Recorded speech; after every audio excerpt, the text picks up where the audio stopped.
Hubert, I have a request to give you, if I may be doing that. Hello, Petra. How unusually formal. You are always comparing me against Edelgard. I have been observing you, and you are not often making comparisons like that. So why are you always comparing me? I do not enjoy being compared. An astute observation. I should point out that such a comparison only reflects well on you. I am perhaps doing so because you are both royalty. That is not making sense to me. In battle, you and I are the same. Neither of us has a higher rank than general. Edelgard is leading the entire army. But you and I are both leading a part of the army. That should be making us... what is it? Comrades in arms. Comrades in arms, you say? When you are looking at me, you are thinking of me compared to Edelgard. But I want you to be looking at me as only myself. Do you have understanding? I do not want you seeing me as foreign royalty, but as your comrade in arms, who is working with you at your side. I understand you now. It seems I've done you a great disservice, Petra. Your friendship is important to me. I am sorry that I failed to make that clear. By comparing you to Lady Edelgard, I have treated you merely as one chasing after her shadow. I have done so even while believing that the Empire and Bridget would never go to war again. Do you really think you can stop comparing? I am knowing well that Edelgard takes a big place inside your heart. I do not fully understand it. But when I look at you, I simply cannot help but think of Her Majesty. Your past, full of hardship. Your unwavering determination. Your uncommon excellence. As such, I cannot promise never to compare you. But I will try my best to do so less often. For now, that will be okay. But I will not be giving up on this. And I want you knowing that one day, when you are comparing, you will be finding I have won the comparison. What an amusing thing to say. Lady Edelgard's face would contort most bitterly were she to hear it. Be marking my words, Hubert. One day, between the two of us, you will be choosing me.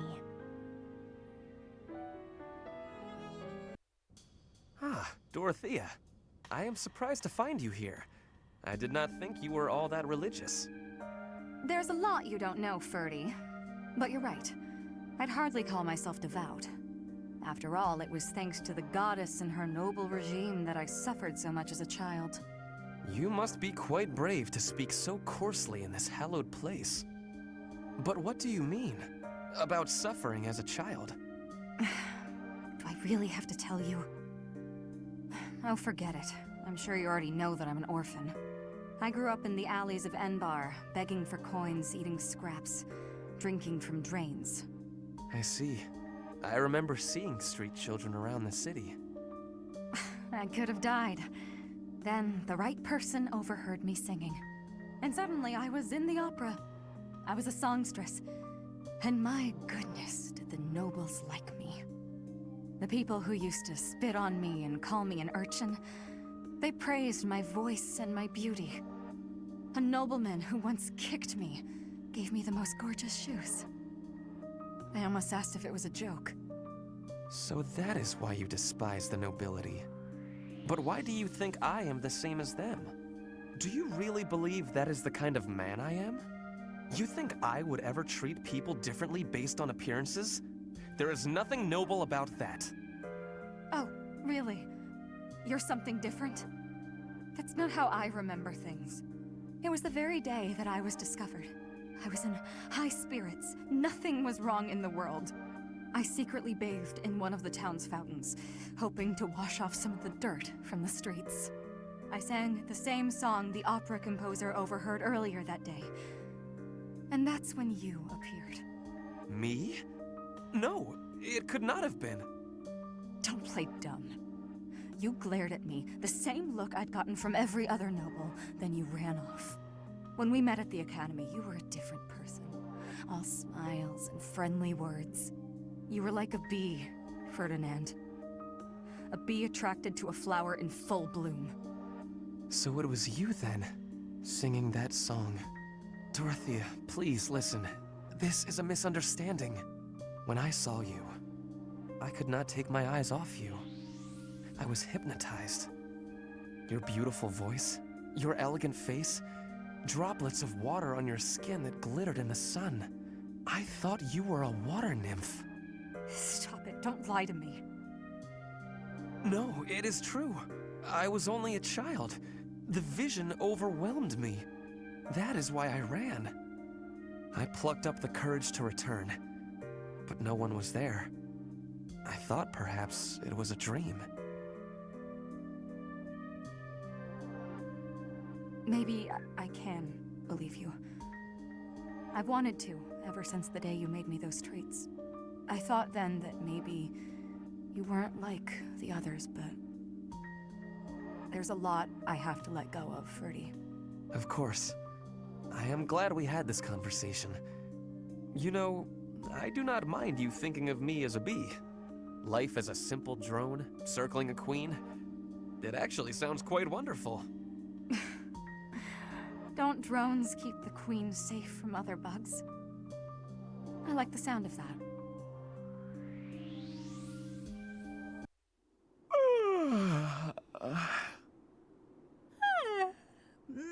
That was some good sleep.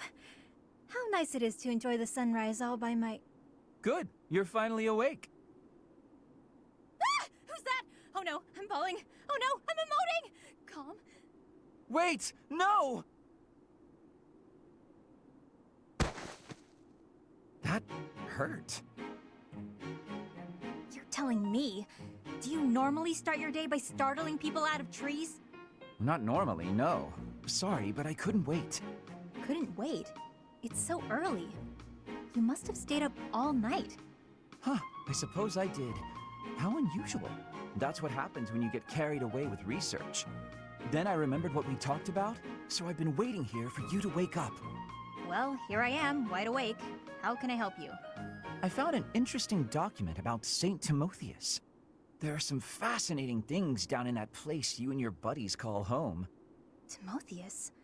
That's... The saint whose major crest you bear. His bloodline was believed to have died out 1,000 years ago. It's theorized that your crest and the crest of Lamine have similar powers. Oh, Lamine was one of the 10 elites. Here's the best part. Turns out this Timotheus guy had the power to summon beasts. I'm listening. Take a look at this passage. The writing's kind of antiquated, but at least it's legible.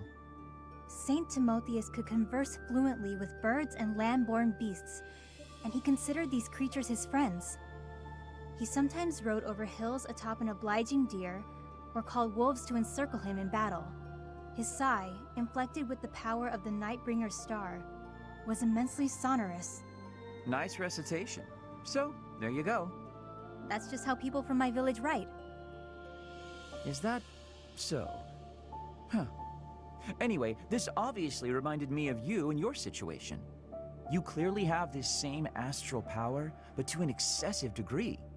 And for some reason, it only manifests for you when you sigh. Does that mean you can fix it? Oh goodness, no.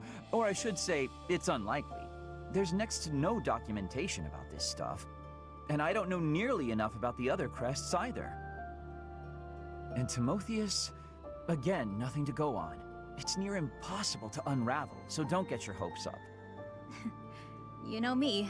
I'm good at keeping my expectations nice and low. Come on, Bernadetta, open up. Why are you so mad at me? I have no clue what this is about, but I'm sorry. You have no clue? Don't you remember what you did to me? No.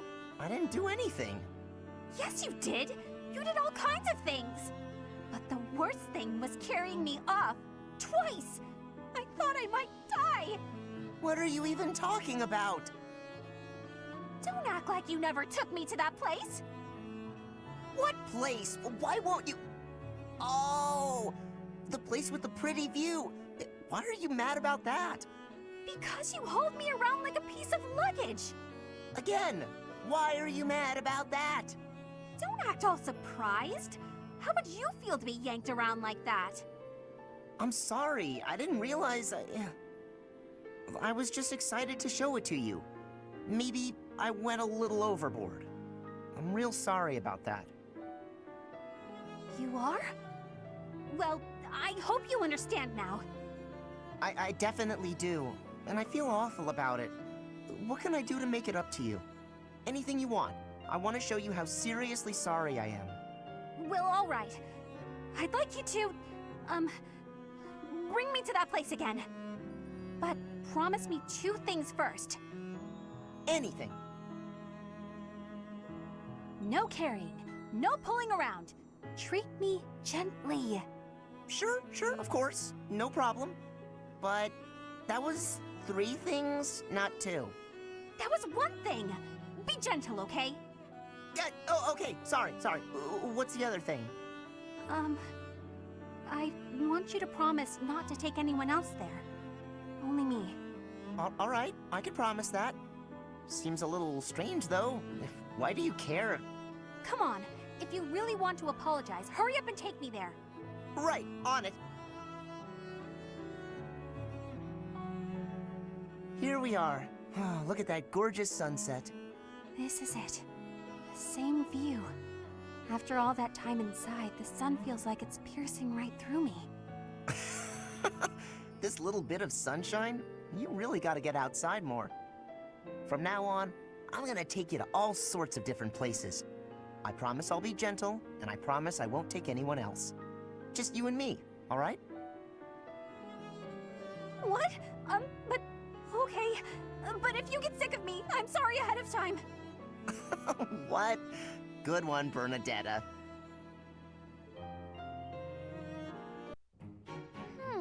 Yes, these herbs will do, though I note we're short on arcane crystals.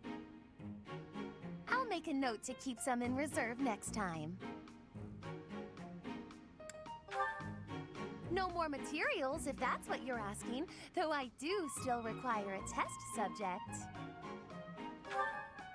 Not a what, who? Meaning you. Now, lie still, please. Fair point. A bit of rest to clear my head would be good for the next steps. Let us leave off here, and I shall see you again in the morning.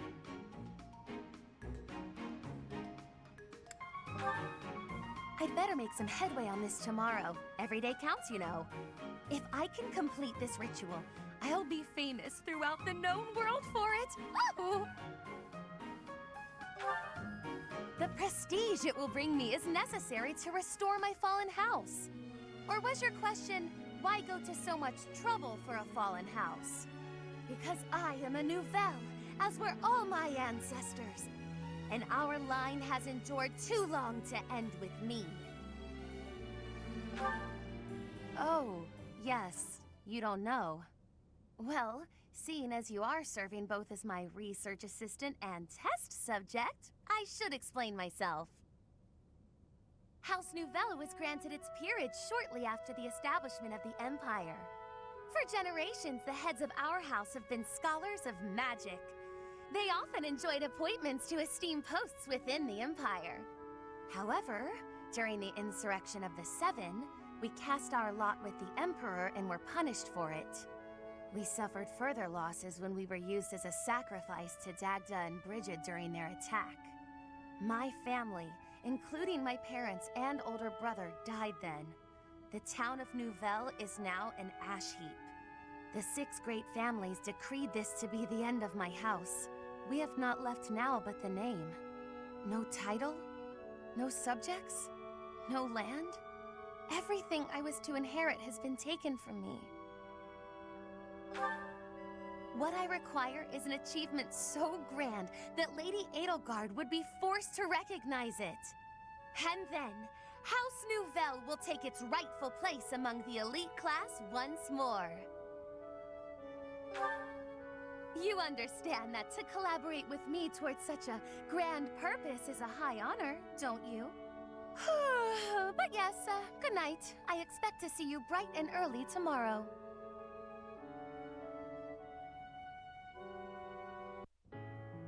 Ah, the smell, the texture, the smooth finish. This region's tea is the finest in the world. Hello, Ferdinand. You seem to be in a good mood. What is that supposed to mean? Perhaps you expected me to hold a grudge against you after our duel. In fact, I have moved on. Have you now? Well, I'm glad to hear it. I took it hard at the time, I will confess. I always thought that I equaled you in skill, or even surpassed you. But you showed me that I do not come close to matching your talents. Yet a true noble does not give up in the face of defeat. I will continue my training, and one day I will be an elite warrior. That is the path I must take, as a noble and a man of honor. You really are in a good mood. Your determination is admirable. Yes, one day I will surpass your abilities, and I will defeat you in combat. Ferdinand, there's something I've been meaning to say to you for a while now. Honestly, I couldn't care less that you were of noble birth. Your fierce determination doesn't come from your bloodline. It's your own doing. The reason I value you and want to be friends with you is because of who you are, not who your family is. I have something I would like to say to you, too. Certainly we must recognize the common folk who strive for greatness and attain it. But for those of us born into nobility, things are more complicated. From birth, nobles must excel. If we do not, we will be forced out of our houses. This environment breeds superior individuals, and they in turn recreate the rigorous environment for their own children. Without that cycle, there would be no political elite guiding the world towards prosperity. So you're saying that the kind of world I'm striving to create is wrong? I would not go so far as to say your way is wrong, just that another way might be better. If you insist upon undoing the nobility, then we must build something in its place.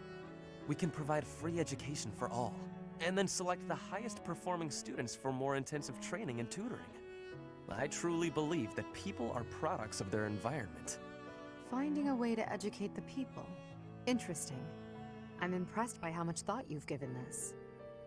No matter what shape the world takes, I'm sure I'll always need people like you by my side. People with strong principles who will argue with me and force me to consider ideas that are contrary to my own. Yes, exactly! Finally, Edelgard, you appreciate how important I am to your cause.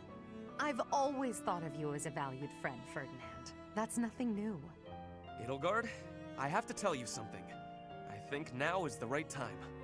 Do you know what my ancestor Derek von Eyre said after your ancestor defeated him? He said, "You are an imperial beauty. Please, accept me as your husband." Halt, Ferdinand. There's a time and a place for everything. But that time is not now.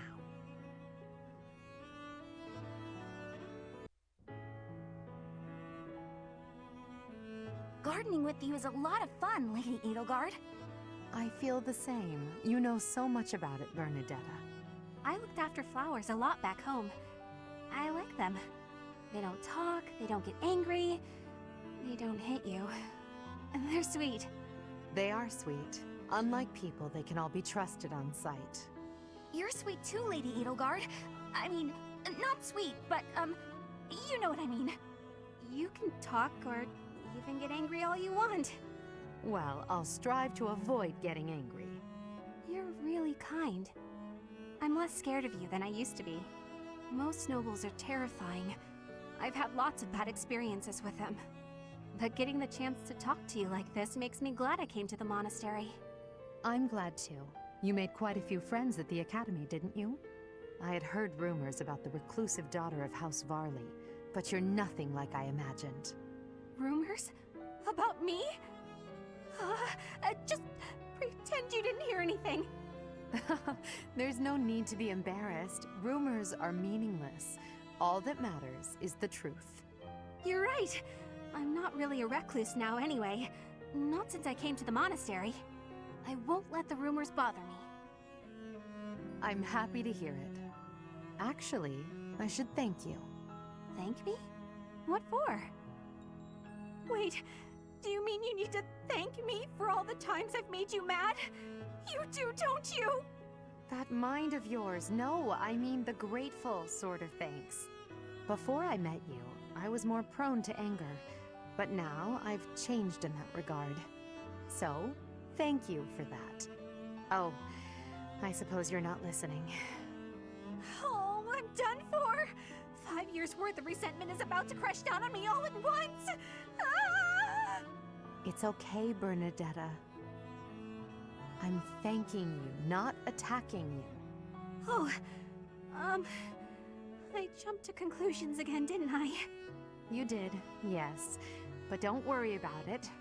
Enough talk, don't you think? Let's take care of these sweet little plants. Right. Okay. Thank you. Bernadetta, I hope you'll keep spending time with me. Of course I will. Hey, look! This flower's just about ready to bloom. So it is. I can't wait to see its true colors. Hey, Adie, take a look at this. I received it as a gift. It was sent from... I don't remember. Anyway, the point is... Dorothea, when you receive a gift, don't you think you should try to remember who it's from? You're right. That's a little thoughtless of me. What's gotten into you lately? You seem mostly uninterested in the various suitors throwing themselves at you. Is something on your mind? Oh, don't worry about me. Everything's fine. I'm just not that interested in certain men. Do you have any idea why? Well, I do have an inkling. You seem reluctant to tell me. Is it somehow my fault? No, nothing like that. Okay, I suppose you're not completely wrong, but... How do you mean? Please, just say what's on your mind. When the two of us are together, talking like this, somehow I don't feel like I care about my troubles with love anymore. So it's fine. There's nothing wrong with that, of course. But it seems we should get to the bottom of such a drastic change. Maybe we can figure it out if we just... Adie, I'm telling you, I'm fine. If you push me any further, I'll write an opera about you. I'll do it right here and now. And then I'll sing it in your face. Settle down, Dorothea. I can take a hint. If you insist, I'll drop the subject. Whatever you do, don't write more opera lines about me. My cheeks are probably still red from your last performance. Well, I can't promise anything. But if I try real hard, by the time the war is over, I might just have an opera written, starring you. No need to worry though, Adie. I'll be fabulous as you. A performance they'll rave about for years. The frightening part is that I don't know whether you're joking or not. But I do regret to inform you that you won't be playing the role of Edelgard. Why's that? Don't you see? No story about me would be complete without the character of Dorothea. It would be ridiculous for you to play me instead of yourself. Adie, you really are something special, aren't you? Edelgard, do you have a minute? You want to speak with me? How unusual. Please, come in. I'll prepare some tea for us. Have a seat. Would you care for some cake? Yes, please. I never say no to sweets. They're from Enbar. A bit too sweet for my own liking. Isn't that the whole point of cake? Well, more for me. These are fantastic with this tea. True. Well, there's no shortage of them. Help yourself to as many as you like. Now then, you wish to speak with me? So, I can tell you know a fair bit about me. Maybe this can wait until you've finished eating? Edelgard, you know a fair bit about me, don't you? What in particular? For example, the fact that I have 2 crests. Oh, that's hard to believe. No need to play coy with me. It won't work. It's clear my body has succumbed to the intense pressure of bearing 2 crests. Due to the immense requirements of bearing these crests, my life expectancy is painfully short. You know all of this, right? Actually, this is the first I'm hearing of it. How would I know unless you told me? Still won't drop the act, huh? Despite how obvious you've been with your concern about my health, you're certainly consistent. I'm not really in the mood for these games. Given your rank, you certainly have access to all kinds of information that others do not. Clearly, you'd have heard all about me. Either way, I know now since you just told me. About your 2 crests, your physical weakness, and your short life expectancy. However, according to the principles of crest research, it's impossible to bear 2 crests. Unless you've undergone a blood reconstruction surgery. Is that the case, Lysithea? Correct. It wasn't as though I had a say in any of this. I see. So you've lived through that relentless terror and agony, and survived. You speak of all of this as though you understand it on a personal level. Edelgard, have you? You're a good friend, Lysithea, and a valuable member of this army. So I won't have you overexerting yourself. I don't want to lose you. Understand? I understand. Good girl. Oh, and if you like those cakes, why not take some with you for later? There's no need to pander to me, but yes, I'll take those. Thanks.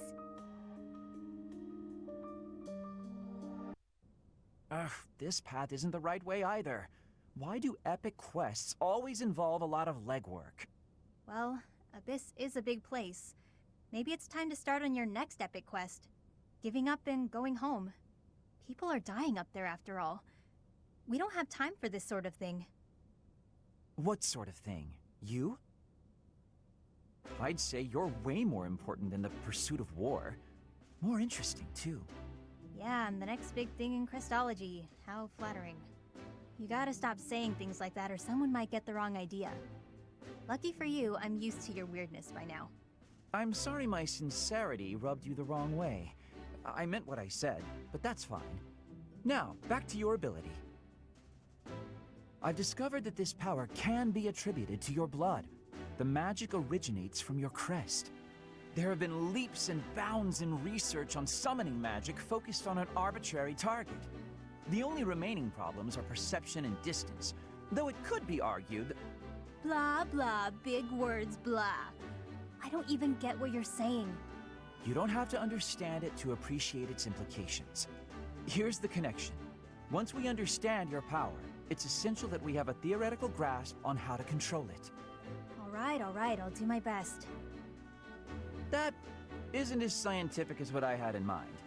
I'll probably need your help wrapping my head around the theoretical stuff. You up for that? No pressure. Well, people might die if you say no, so some pressure, I guess. Huh? Why me? I guess it can't be helped. I suppose foisting this task on Professor Hanneman would be a waste of my precious efforts. This isn't what I had in mind, but I guess I'm the only man for the job, come to think of it. Sounds great. Hey, if you're tired, there's no shame in calling it a day and heading back to the surface. It's more walking than I expected. I've lost sleep over this. But you're way more important than a... Oh, right. You don't like me when I'm sincere. Well, let's get on with the adventure then. We'll check out that hidden passage next. We've got to find that book that Timotheus is said to have left behind. Come along. Fine. But what if we don't find the book, and you can't figure out a way to solve this? I've come this far. Now I've got to see it through to the end. How will I ever nap in peace otherwise? Sounds like we might be stuck together for a while. Aha, Lysithea. It's wrong to tease, yet I can hardly help myself. I know a secret. Your secret, in fact. I think you mean a baseless rumor. Why are you wasting your time? And mine, for that matter. Well... it's a secret that could completely overturn what is considered common knowledge in Crest research. Shut your mouth! Just... Let's go talk somewhere other than here. Okay, where did you hear about it? There was a sort of accident in Professor Hanneman's room. I should have figured. You haven't told anyone, have you? Of course not. If someone else were to learn you have 2 crests, I might lose you as a test subject. Please stop talking so loudly. So what if I have 2 crests? If you insist on speaking of it, please do so quietly. My intuition was correct. You do have 2 crests. Wait, what? Did you just trick me? Trick is such a strong word. I think of it as testing a hypothesis. The truth is, I simply made an educated guess. Well, now that I've confirmed it for you, there's not much I can do. I disagree. For example, you could tell me if you were born with them, or is the source magical? What does it feel like to use both crests at the same time? Is it pleasant, painful, euphoric? Enough is enough! I am done talking about this. As though I'd speak of this to the likes of you. I understand her desire for privacy, but to refuse my request for knowledge? Well, it's rude. Yuritsa? What? I've got it all figured out. Hmm? Your true identity. If my detective skills are correct, then you are the Death Knight, right? Everyone already knows that. What? Everyone knows? But how? And here I thought that I'd uncover your big spooky secret. Oh, Bernie, you're such a shut-in that you missed the biggest news in town.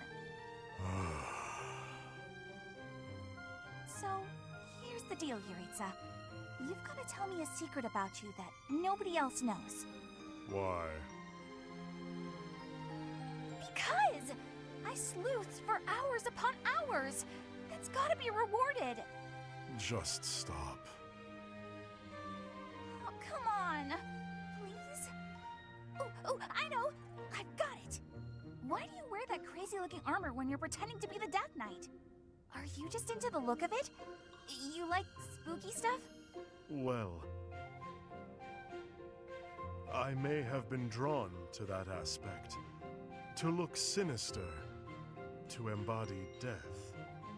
Oh, I see. I thought maybe you put on that mask and armor because, just like old Bernie, you don't like talking to people.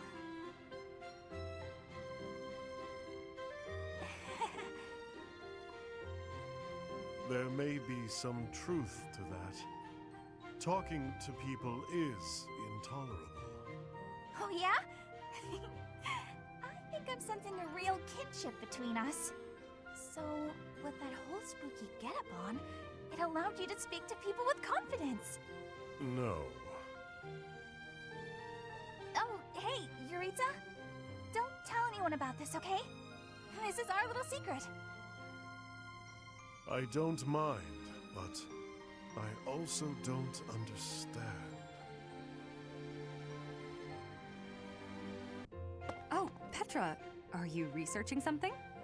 Yes, I am investigating useful fighting techniques. You're always trying to become a better fighter. Personally, I'm sick of all the battles. You are feeling sick about battle? Oh, I understand. Yes, I am also wishing for this war to finish quickly. Sooner the better. I don't even remember the last time I washed my hair. Yes, it is hard to be braiding your hair when it is damaged from lack of care. Speaking of, you know, I don't think I've seen many braids like yours, Petra. I assume it's a hairstyle from Bridget? May I take a closer look? You may. This style of braiding has been passed down through my family. How very elaborate. That must take a long time to do. Your words are delighting me. Braiding it does take up a great amount of time every day. Every day? Now I suppose you couldn't sleep with your hair like that, could you? When there's time, do you think you could teach me? It would be fun to match you every now and then. And once I learn how, I can help you with your hair. What do you think? I am really liking that idea. It would give me great happiness to have our hair match. I'd like it too. Dorothea, before I had confusion. I thought you were being overly familiar, but then I gained understanding. Now I am knowing that is how you show your kindness, and I have much gratitude for that. It is impossible to be imagining life without you. You are precious to me. Petra, what a lovely thing to say. I might just cry. If you will be crying, you can have my... my shoulder. For your crying. Oh, I was just playing around. But if I ever do need a good cry, I do hope you'll lend me your shoulder. My shoulder will always be available for you. Oh, yeah? So I don't even need to make a reservation or anything? A reservation? For my shoulder? Oh, I just meant... You know what? It doesn't matter. What matters is that I enjoy spending time with you. It makes me stop worrying about marriage and status. If that is the truth, then will you be coming to Bridget with me? Huh? When this war is finished, I am wishing for you to be seeing my homeland. You are? Oh my. I'd love to, Petra. As soon as the fighting is done, I'd like nothing more than to see Bridget with you.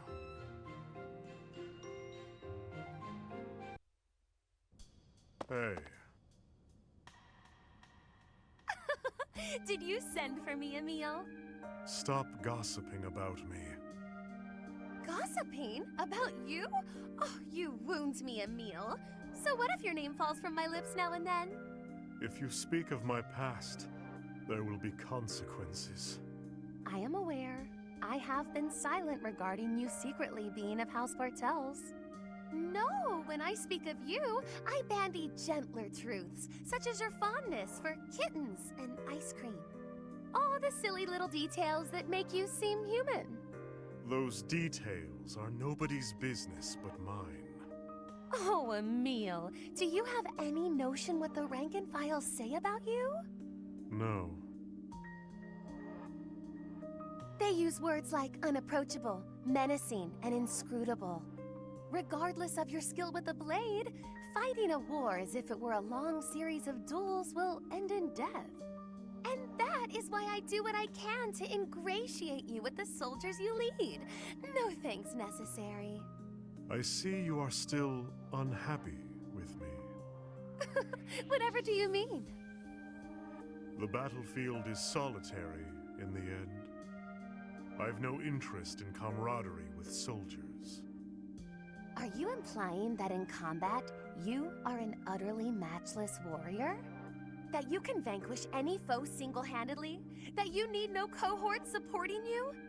How perfectly presumptuous! Even I can admit my reliance upon others.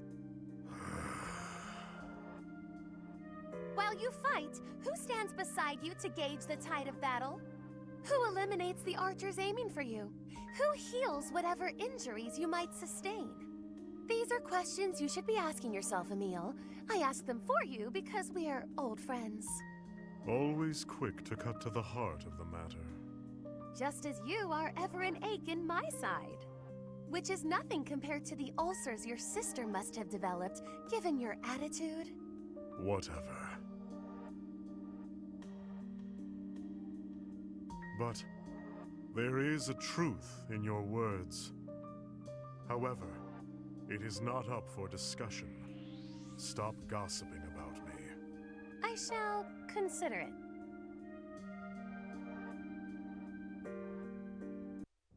Hubert, my boy, it's rather rare for the two of us to see one another with no one else around, isn't it? Yes, I believe it is. I was good friends with your father, you know. Perhaps this is fate, eh? Of course, when I left the Empire, I broke off my friendship with him. And, well, everyone else. You were right to sever ties with such a miserable piece of filth. Sharp words, Hubert. Contemptible though your father may be, he is still your father. Don't overcomplicate it. I will not forgive him. Ever. Contemptible is just the right word for the wretch. Do you truly know what kind of man my father was? I assume you're talking about the insurrection of the Seven. At the time, I was already at Garrick Mach. I know nothing more than hearsay. That said, I found it hard to believe that Lord Vestra would challenge the Emperor like that. Yet that's exactly what he did. Since the dawn of the Adrestian Empire, House Vestra has served House Hresvelg as the Emperor's right hand. My father spat on a legacy of loyalty and devotion that had lasted 1100 years. He conspired with the ministers to usurp power from the Emperor and Lady Edelgard. In your father's defense, the Emperor was attempting to take power from the Seven Houses. The Emperor's reform was an attempt to concentrate power in the hands of the throne. The nobles put a stop to that. Emperor Ionius lost the ensuing power struggle. Now it is the nobles' turn to suffer defeat. Her Majesty will crush all who oppose her. You hope she can cease this never-ending conflict? That's quite a goal, Hubert. Do you have a minute, Professor? I gotta talk to you. I've been thinking a lot about those brigands with the scorpion tattoos, and I realized something. I mean, I'll feel better if I get this off my chest, right? Okay, listen. I can't deny who I am. I know you were right 5 years ago when you told me not to chase after that suspicious guy. But I still can't get over the possibility that he might have hurt those kids. I would have regretted not stopping him for the rest of my life. There's no way I could forgive myself. It sounds awful to say, but the safety of those kids is more important to me than the knights we lost. I'm sorry, Professor, but I can't promise that I won't disobey your orders in the future. I know, it's too big a risk to keep me around. I won't cause a fuss. I'll just pack my bags and... Wait, what? I guess so. You're really okay with me sticking around? Even if I might not always follow orders? People could get hurt if you let me keep doing things my way. Just like that? I almost can't believe it. I really struggled to come to this decision, you know? I want to stand by your side, but I won't stop standing up for what I believe in. I know I might cause trouble for everyone, but I just, you know, I give up. I've got nothing else to say. I should have just kept my mouth shut. Yeah, I know. Thanks, Professor. Thanks for accepting me for who I am. I'm glad I get to keep fighting by your side.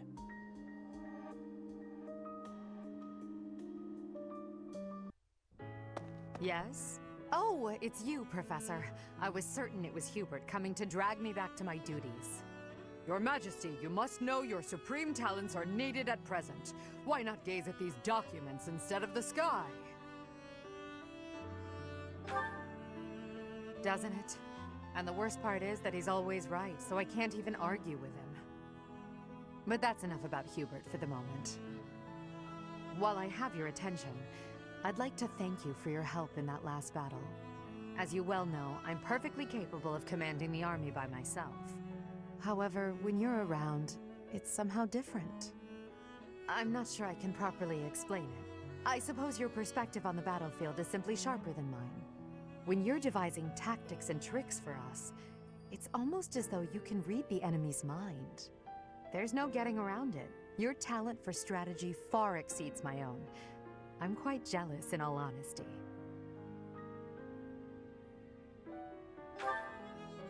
Is that a fact? Well, if you insist. I suppose a flower from another's field is always more beautiful. I'll admit, I think of you as rather detached. So to hear that you have emotions such as jealousy is something of a relief. I can't deny it. Ever since I underwent those procedures, I've certainly distanced myself from the ordinary world. Friends. That word somehow doesn't seem adequate. Besides, we've been friends for a long time, you and I. By now, we're so much more than that, at least in my mind. You know, instead of Edelgard, you can call me just Elle, if you so please. That's what my parents and closest sisters used to call me when I was little. Now there's no one left who calls me Elle. But with you, well, I think I could allow it. In fact, it would mean a great deal to me. Why? Well, you have stood beside me and shared my burdens. As I said, you are much more than a friend. In truth, you are like family to me. I suppose that's why. The way your sword glides through the air, I am in awe. You, paired with that sword, it may bring about my end.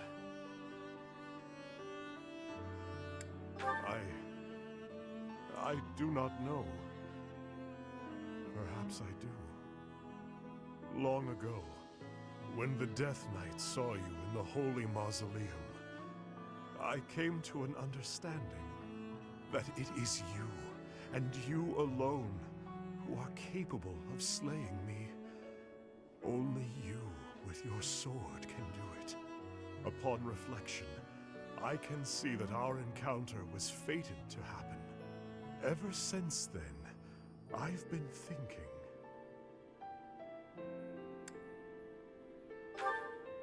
Perhaps that is so. At that moment, he fell under your spell. You who wields the sword of the Creator. And now, as I fight alongside you, I too fall victim to your spell. That I am unable to fight you is truly regrettable.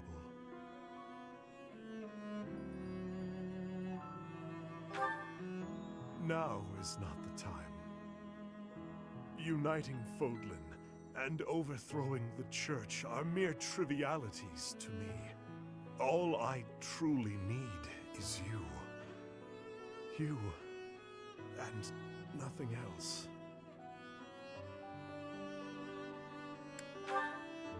It does. In the meantime, continue to strengthen your swordplay. And please, don't get yourself killed by some foolish brigands. You must live, that we might fight one another to the death. I must know which one of us will emerge victorious. For now, I will have to use my imagination and savor the potential outcomes of that future. I can see it now. You swiftly dodging my blade, and then at last, your sword piercing my flesh. I stumble to the ground, gasping for air, breathing my last. Or perhaps my blade will pierce you first. No, that is enough. I must refrain from such fantasies. They make my urge to slay you all the stronger. It is enough to stand by your side while I await that day of true pleasure. Indeed. You and I are fated to be intertwined. I will follow you to the very gates of hell.